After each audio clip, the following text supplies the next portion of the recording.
and welcome to Radio Free HPC. This is where we talk about supercomputing, high-performance computing, and other technology topics. I'm your Toastmaster, Rich Bruckner from Inside HPC, with my co-hosts, Dan Olds from Gabriel Consulting and Henry Newman from Instrumental. Now let's get to the show. So guys, next week's supercomputing. What are you talking about? What'd you say? So guys, next week's supercomputing. Well, the trade show thing.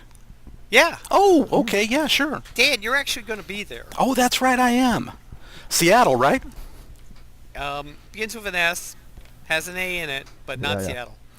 Salt Lake, Dan. Oh, good. I hope you know which way you're driving. Yeah. But anyway, what do you think's going to be new there? And what's going to be old? And what do you think's going to be happening? So I'm going to start this. I'm going to be the press guy this time, and I'm going to start with you, Rich.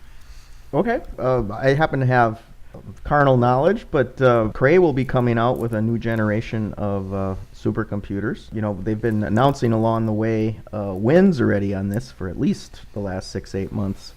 But that looks very exciting for the ultra-scale kind of machines. So that'll be coming out. Secondly, I'm kind of under non-disclosure on a lot of other things. Certainly, we'll be seeing new products from NVIDIA with their Kepler architecture, the 64-bit, and Intel will be out with Xeon Phi. So it's going to be a no-holds-barred showdown, I think, this year at SC12. And Rich, we've got what's new. What's going to be old and not changed? What's sort of stuck in the mud? You? Besides me. Well, kind of old, kind of new. Bo Ewald will be there as the CEO of a company that does liquid cooling supercomputing. So I can't say much more than that, but that's kind of old and new at the same time. That's kind of an interesting thing that you'd say that, because my thing that's going to be new, I predict we're going to see an awful lot of liquid cooling for supercomputing there. I'm hearing that from all over. Well, I mean, that's sort of been coming the last couple of years, Dan. A couple of years ago, we had the guys who were putting the everything into the mineral oil. And you know, in the past we saw some spray cooling where people were spraying things, but you consider that new, or is that just progression? Well, it's a progression, but I think that it starts to get more mainstream this time. I think we're going to see a lot more mainstream users of it. I know that the mineral oil guys have signed up some companies that will now fully support their products when they're immersed in a deep fryer. But I think we're going to see more stuff, and we're going to see more things from major vendors. Let's see who else. Like Rich said, the major guys are all going to be having announcements. I know IBM is going to be talking about some stuff. HP is going to be talking about some new things coming out.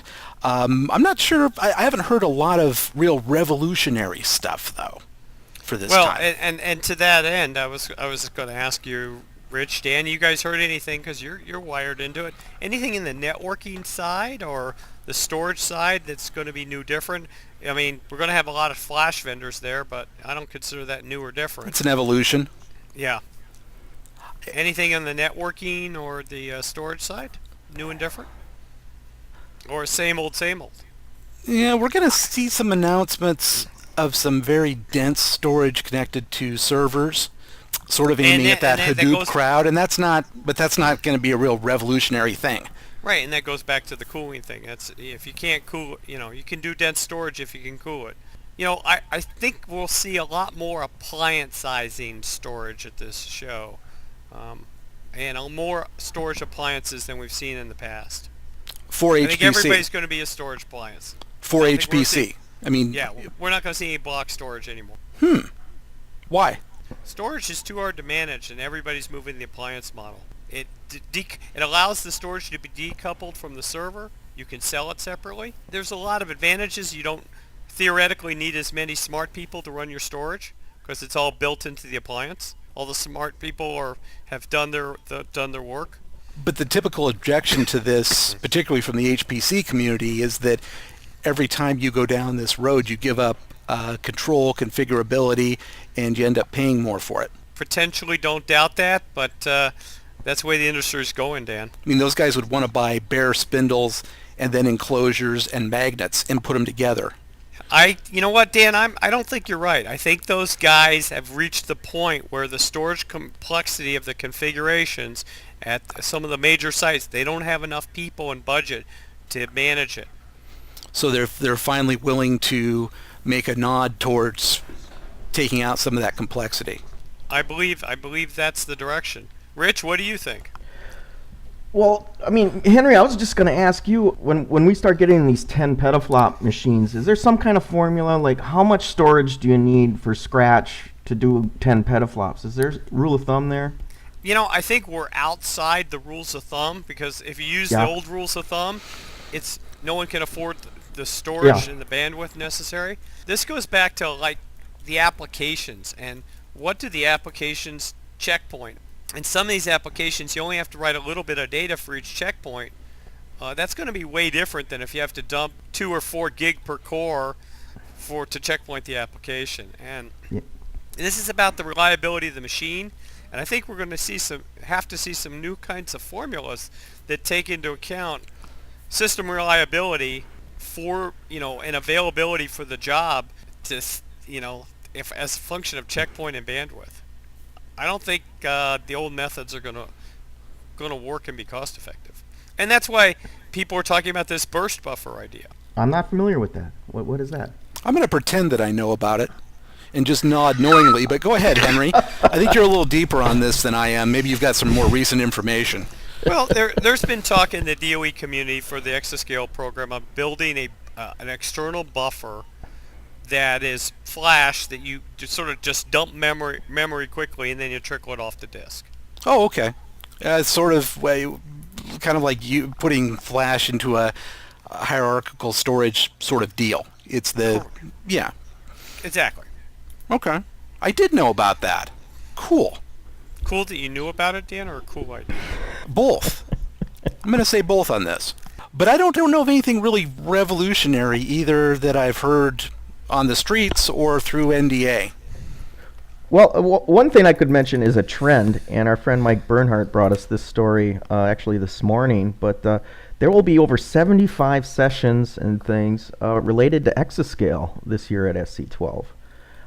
That's enough for probably 2 or 3 other major conferences just by itself, so I think that's notable, especially since the first mention of Exascale at an SC conference happened at SC08 just 4 years ago, and they had a handful. And now there's 75 events and sessions going on. Well, that's interesting, Rich. But how does Mike think that translates into actually trying to build a machine and an infrastructure stack?